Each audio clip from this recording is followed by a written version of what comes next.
This is the Time Is Now podcast, presented by IRG.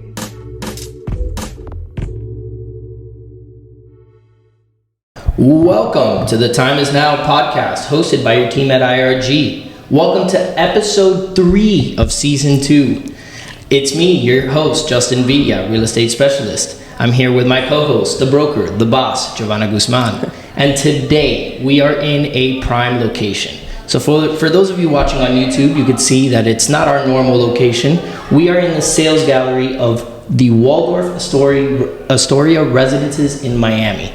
And of course, we have a very special guest with us today, the Vice President of Sales, Diana Quiseno. Thank you, Justin. Thank you, Giovanna. It's amazing to be here and to be in the 3rd episode of your podcast. That's amazing, incredible. How everything has advanced and how we are so connected to the world this way. Of course. Well, welcome everybody. Actually, for us, it's a privilege to be here today, and we feel honored once again to have you, Diana, with us. Waldorf Astoria Residences Miami is one of our favorite projects. Always, it's always something that we feature everywhere. Just we feel there's some favoritism in this project for us. And that's why for us it was very special to select this location to be in one of our first episodes for this second season. So here we are in downtown in this prime location. So Justin. So definitely. Diana, we just wanted to kind of pick your brain at why people should invest here in downtown and why developers are moving to this area. Why downtown? I mean, they could have chosen many other neighborhoods in the South Florida, Miami area, but why downtown? I think it's a New York phenomenon. It's just to call it, let's call it that. After pandemic, there was a lot of eyes set on downtown Miami, and we were the pioneers of launching the new development cycle, launching our development. So we came off right after pandemic. We knew that we had to hurry. We knew that we needed to be the first development to come out for sale, and it all made sense. We had the brand, one of the major brands from New York, one of the most loved brands in New York City, which is Waldorf Astoria, decided to open doors, decided to open their first building in Miami, but not only in Miami, but in downtown Miami. So that opened the wave, and that set a wave to all the other developers to feel more comfortable and to be more confident and started buying land in downtown Miami, because it's one of the most traditional, brands that I've worked for. Just a rendering takes about 3 to 6 months to get approved. Imagine location, just the demographics behind the studies that they have to do behind the location when they decide to open a location. And it's all about branding. We are in Miami. When you Google or when you go on Google on Safari and you press Miami, Florida, what does it come out on the picture? Well, downtown Miami comes out. So, it's a marketing strategy as well. Everybody from all over the city, when you're on the boat, when you're coming in an airplane, when you're in Miami Beach, when you overlook towards Miami, you're going to see Waldorf Astoria. So why are developers coming to downtown? Well, first you have a traditional brand that decides to open downtown, that feels comfortable in opening doors in downtown Miami, and then everybody else starts following. So, we're going to see a lot of these big developers coming into downtown. They've already bought almost everything. With the Moshe Mana move, I think that's going to be an incredible move as well in downtown. You have the Bayside, which was purchased by the Ashkenazi Group, also from New York City. Moshe Mana investing over $500 million on Flagler Street. You have the bridge that's being converted with a star architect like Calatrava. So that's going to bring a lot of eyes to our city. And then you have, the beautification of Biscayne Boulevard. There's so many things that I can talk about. You have the Brightline station in downtown Miami, and then you have all these important companies moving to downtown Miami. So when I call it the New York phenomenon, it's because, it's dear to their home. They feel at home. They come to downtown and they feel that they're in very similar to their city, except for the water and the weather. But, you have all of these components that bring together and become the phenomenon of downtown now. Actually, and what I know is that downtown is one of the cities nationwide has the biggest investment for the city. So that's when you heard, we're talking about locations that is pretty small compared to other cities. We are surrounded within the water, within the highways. So location-wise, it's very small, but we have the biggest investment with all these investments that Diana just mentioned, and that's what, it's enriching this area, and it is what it's becoming today. Yeah, and I definitely think it's an area that needed that, right? You have areas like Coral Gables that already have gone through that old money and that growth. But downtown really needed that change. A few years ago, it was sketchy to come over here. So you always had the story, that downtown was the next thing coming. You had the growth of Brickell, which happened right after the crisis, and you had all these developers investing in Brickell, and then Brickell grew a little bit, I think, backwards, because you had first the financial district grow, then you had the residents, and then you had the shops, right? Downtown is a little bit more different. Downtown has been very thought of. You have a main boulevard, first of all, which is the only area in all of mainland where you have the main boulevard. It's 14 blocks of main boulevard. You have 4 lanes on each side going north to south, south to north, and then you have all the parks right in front. So you have the Bayfront Park, you have the arena, you have the entertainment, you have the museums, you have all of this, that all these beautiful public spaces from the city are right in front of the boulevard. So it makes it very appealing to a lot of the residences in the area to come and enjoy downtown Miami. I know that you were saying, it was long. We were waiting for downtown, to come, but a lot of these developers paved the way. You had the Saha building, 1000 Museum paved the way for buildings like Waldorf Astoria to be successful. You had Paramount World Center paved the way. They've done an amazing and an incredible job marketing. They were the first ones out there. It had 24 acres. I remember 15 years ago, 20 years ago, they kept talking about bringing downtown and opening downtown. So that now, when you fast forward 15 years to now, you have all these major developers now investing. And when they came out to sales, you have all these projects that are completely sold out. So it's a success story. We are just now waiting for all of these projects to be completed and enjoying a beautiful time in downtown Miami. Also, another thing that I would like to mention is all these major events that happen in downtown. So, we are one of the few cities in the country that have so many events, and I think that's what boosts the economy of Miami. You have tourism, you have a lot of tourism, you have bookings, you have increase of bookings, reservations in the hotels, you have increase in hotel restaurant reservations, you have increase in even retail. Everything takes advantage, and everything of these major events that happen in our city, and most of these events happen in downtown. So let's go back to, for example, Art Basel. Art Basel, yes, happens in Miami Beach, but you have the second most important tent, which is Art Miami, is in downtown Miami. You have, then let's go to February, we have the boat show. So boat show is right in front of us. It's at the Bayside. It happens where the Art Miami tent is also located, which is on 14th Street and Biscayne near the Bay. You have also now Ultra Music Festivals happening here, and you have the Miami Open. The Miami Open does happen in the Hard Rock Stadium, but the Ultra happens right in front of us on Bayfront Park, and it's one of the largest, ultra music, music festivals in the world. And I remember, when I was in college, it was about, I think it was 10,000 visitors for the Ultra Music Festival. Today is 160,000. I think that was last year. That was visitors coming to the Ultra, and it's from all over the world. And then they come into our city and then they fall in love with our city. And then now we fast forward now, May, you have the Grand Prix. So all of these dynamics makes downtown Miami, because the majority of these events do happen in our area, makes it appealing to everybody. And the Miami Marathon, the Corporate Run, all those are a part of it, these areas as well. I know IRG is a big part of the Miami Marathon. Every year I get pulled into it's coming soon. Yeah, we have the Corporate Run around the corner. We have a little bit of everything. Yes. No, definitely to stick on what you were saying, like the tourism part. I was reading something the other day that basically said we had 190,000 people come into the airport daily. 190,000 people is a ridiculous amount of people. But I mean, the airport's right there. Where are they staying? They're staying in downtown, Brickell, like the surrounding areas, right? So, I mean, I think even the addition of a project like the Elser, that basically allows that the clients and guests and people who are traveling to come stay here a few days and experience the Miami lifestyle with the views that it has and the location where it is.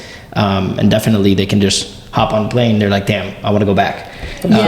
Yeah, we're right now very lucky to be in our city and to be living in the city of Miami, especially in this area. You know, there is more growth to come, and you have a lot of these developers with their eyes. You have, you know, Groskopf owns right in front of the arena. You have that's the land that's right in front of the arena of the American Arena. So hopefully he'll develop something. You have that big deal. You have also the owners of the Malaysian group that owns Genting Group that owns the land where the Miami Herald used to be. That's also going to be a main project that's going to happen. We're still waiting for that, but it's going to happen. You have, you know, and going back to downtown specifically, you have Flagler Street, which I think it's a major change in all of our city. Actually, I just want to go a little bit back, because when people hear about all those new developments, and there's just so many around us, but this is not something that just came up. It was a long time to plan this, and especially when we're talking about a 100-story building. So let's go back a little bit about how long did it took them to plan this project to be able to come out by the time they did. So downtown, surprisingly, you know, the land's very sturdy, and we are allowed to build, you know, 100-story towers. For PMG, it was very important to build one of the tallest and to be the first, you know, to build the tallest residential tower or the tallest tower in the state of Florida. We did open the wave, and you're going to see a lot of new developments coming with this height. Now, it took PMG 7 years to get the permits. It took 7 years to, you know, to put all of this into motion. So it's not something that happened out of the blue, like, oh, the market is booming, let's just come out with a tower. No, it took time, it took detail, it took a lot of thought process, it took a lot of meetings, a lot of, you know, getting the right brand, getting the yes from Waldorf Astoria. Because at the end of the day, you know, everything has to, every brand brings its own niche, and every brand is important. So for PMG, coming from New York City and being a New York firm as well, it was important to bring the right brand to the city. So the permit and everything took a total of 7 years from when they bought the land until when we started and officially started launching sales of the project. Well, that tells a little bit more about the downtown planning, because it's the same as P&G, that they have all the projects in the area. It just didn't magically appear. You know, they took their time to study the land and to study the area and the demographics to be able to bring Waldorf Astoria to that specific location. And it's a success story, Joanna, because we've done successfully. You know, Waldorf Astoria is a project that, you know, that already started construction. We've been under construction for a year. And we're going to be going vertical in the next couple of months. So it's important because it's a legacy to the city. Once it's completed, it's going to be an iconic tower. And it's going to change, of course, the skyline forever.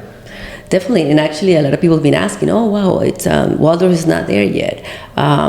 They started, but they haven't started yet. But reality is, you know how many piles took them?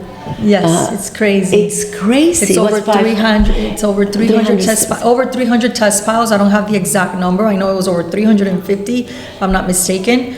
But it took them a lot of time. It was about a year. And I going know underground. one of them is the deepest one nation. I mean, here in the U.S. Yes, it's crazy. incredible. Well, yes, of course, if you were talking about a 100-story tower, it needs to go. Yes, it's crazy. Yeah, it's unbelievable. It's an unbelievable success story, and you know, it is an incredible. It takes a village to do what we're doing. Yes. It's a team effort, and it's, you know, it's everybody behind, you know, doing all the behind the scenes work, you know. The engineers behind it, project managers, you know, construction, Moriarty doing the construction. So hopefully we'll be soon seeing this building go vertical, and we'll be able to celebrate. That's amazing. Now I want to talk a little bit about the architect, because I mean, also if you see the design of the tower, it's something unique. It's not commonly seen here, and definitely not in Miami. Now there's this new line of architects that are coming up with these new designs. I see a lot of influence, like from Dubai, that you see all these, very unique type of designs. And now here we have, starting with the Waldorf, which is 9 cubes, all glass, black glass, very elegant, very tall. But that kind of set up a new standard here. Yeah, so I'll talk to you about the Starchitect, and there that you have me there, because I absolutely love Carlos Ott. I've had a personal opportunity to be with him a couple of times, because one of the interesting things is if you purchase a penthouse at Waldorf Astoria, you get to sit down with Carlos Ott and design your own property. So that's amazing. That is an amazing, just to meet him and sit down and have coffee with him. He's an incredible architect. He's a genius. And Carlos, the few times that I've been able to, I've had him we were going to a meeting together, and I had to pick him up in where he lives here in Miami. When he's here in Miami, he's usually between Toronto, New York City, Miami, and Uruguay. So I picked him up, and we were heading to Palm Beach, and it was like an hour drive. So I just picked his brain for an hour, and it was amazing. Carlos, when he designed, he wanted something different. Carlos is known to design very unique buildings. All the buildings that he's done in Miami are beautiful, absolutely gorgeous, and are completely different. They're very successful. They're extremely successful, and he's like family to the firm. It's very, very important that all the goals align, and as well the design and everything that has to do with the building. So Carlos, when he was designing Waldorf, he imagined a man wearing a tuxedo. So we have, he wanted elegance. He wanted to portray that elegance into the skyline. And how do you attract when you have a city all filled with white and blue skyscrapers? Is you make it different, and you make it stand from the rest of the crowd. So it was gonna stand from the rest of the crowd anyways, because of the height. But that I thought was absolutely outstanding. So it is a darker tower, and then they thought of the cubes and how would they offset each cube from each individual cube, and it gave them the design of the property. So the cubes are going to be, the engineering behind this property is also very complex, to say the least. And he is going to be doing it. He's going to be remembered for this skyscraper for the rest of the legacy of history of Miami. For sure, this is a very iconic building. Yes. So I think it's setting a new skyline in Miami. Definitely. We're setting a lot of it's a lot of heights for a lot of developers around there. Actually, let's go back to that, because one of the things that I remember when Waldorf came up, you've seen a lot of luxury projects, but this one came on, it's like a new luxury. It's a ultra luxury that you didn't see before. Yeah, it's a project in Miami. So definitely gonna raise that bar even more. And just, in the sales gallery, where you're able to come into the sales gallery and experience all those little details and finishes that you're going to be able to find in the units. That was something new. You didn't have that options before. And so definitely they really set up the bar for everybody here. It did, and we paved the way for everybody. I think that every other sales gallery, being respectful to every other sales gallery in the industry, looks very similar to our sales gallery. Yes, I know. It has the same experience. When we came out selling the property, Joanna was the first broker that we reached out to. We gave her exclusive inventory right at the beginning. We hadn't even had a sales center when we started selling with IRG, and the experience was what made it very successful. We had the technology behind it. We had the scale model of the city showcasing, what was the difference between, the height of the building compared to the rest of the skyscrapers in the area. Like we like to say, when our residents are starting in the Cube 4 or Cube 5, which is, for those of you that don't know and are hearing this for the first time, it's about floors 40 to 50. All other skyscrapers in the surrounding area, that's their penthouses levels. So that's our level of the lowest residences in the property. So it gave, a competitive edge to everybody else, and every other developer walked through this sales gallery just to see what we had done different. And it was all about the details, like you were saying, showing the details, showing an actual model unit, showing that the actual space that they were buying, and that you can compare apples to apples. So I'm here, I have this floor plan, I'm in this sales model, and this is what I'm buying, and this is the space that I'm acquiring, and that they have a feel to it, and then they feel right at home. Well, that's why you made it easier for us, because reality is when we're selling pre-construction, we're selling a dream. We're selling something that is, you're painting a picture that is not there. But when we're able to bring our buyers here and just so they can really experience, because it's not only about buying a property, it's about buying a lifestyle.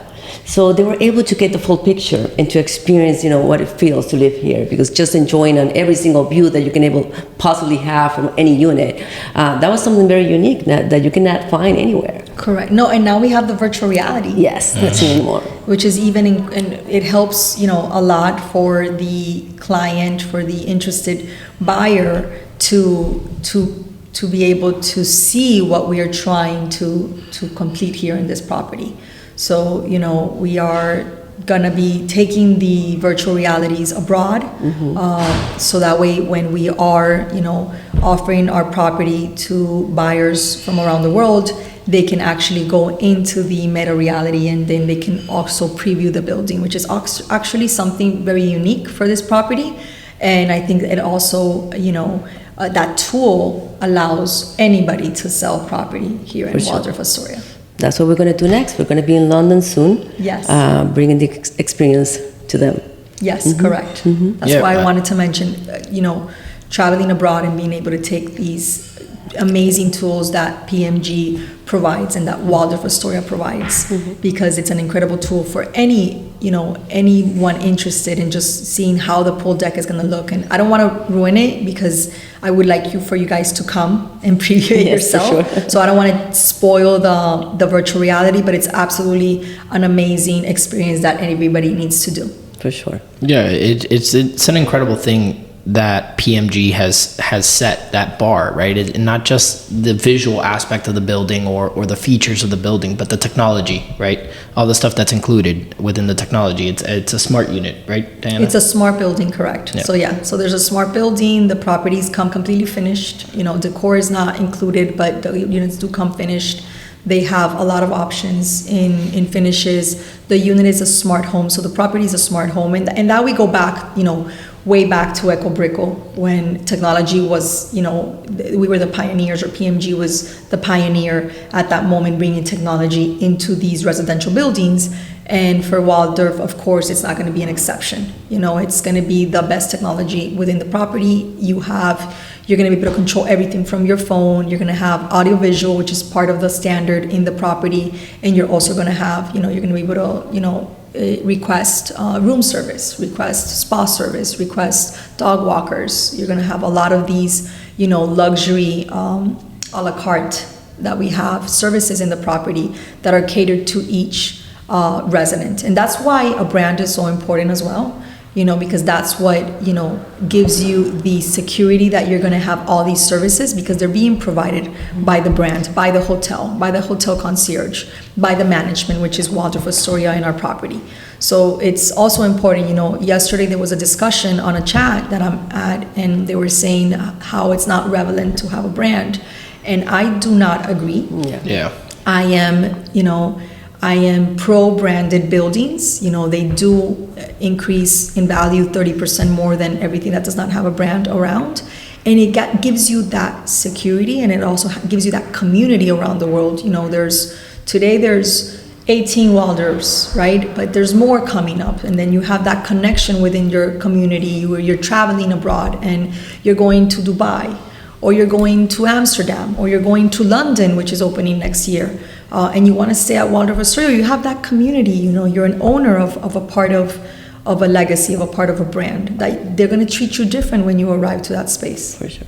Yeah, and I mean, we had brands here in Miami, but it's just what PMG and Waldorf are doing. They've elevated that standard, right? So I mean, it's incredible to see what's going on in downtown, what people can expect, right? But it's for someone like me, born and raised, it's fun, it's cool, it's definitely a wow. This is my city, you know. Like I can take full confidence and belief in what my city is doing. So I definitely do think it's. You're the minority, by the way. I know. Yes. I know. You're the minority. You're the born and raised. Yeah. Not many are born and raised in Miami. For sure. So that's also interesting, seeing, you know, the melting pot that our city has become and the cosmopolitan of our city. If you would have asked me 10 years ago, you know, seeing this surge, you know, of New Yorkers, of North American, of West Coast, of, you know, even Dubai, even London, even Spain, you see all this. Because Latin America has always been here. You know, it's something that's been always normal to us. But, you know, you have all of these, you know, global markets just coming into our city and flooding our city with, you know, restaurants, and flooding our city with different events, and flooding our city with so many different things that, you know, it's also exciting. I've been here many, many years, and just seeing the growth of downtown Miami and seeing the growth of Miami itself. And, you know, coming from, you know, we come from teenage years and we're becoming adults. You know, it's exactly. Not, it was a teenager 10 years ago, and today it's an adult, and everybody wants a piece of it. And it's so fun to be here. What can you not like about our city? You know, you have everything. You have an amazing weather. You know, the weather has been incredible. This winter has been amazing. Amazing. This winter has been the best winter ever. Everybody's been talking about it. You have the ocean so close, which I think gives you a different, you know, vibration, and a different, you know, perspective of life. You know, you have also the amount of companies that are moving to our city, you know, that they want a piece of us because of our, you know, taxes and our and the advantage of our taxes in the city or in the state of Florida. But you have so many components that are going to continue to flood more people as we continue to grow within the city. Alrighty, guys. Well, I think we're good for episode 3. Remember to check us out on all our socials. Check us out on YouTube if you want to take a look at the podcast and see who we are and put a name to a face. But definitely check out next week. We'll be in another location for another podcast. See you guys. Thank you, everybody. Thank you, Diana, for having us. This is home. This is home. Yes. This is so easy. It is. Thank you for having me. Thank you, everybody. Bye-bye.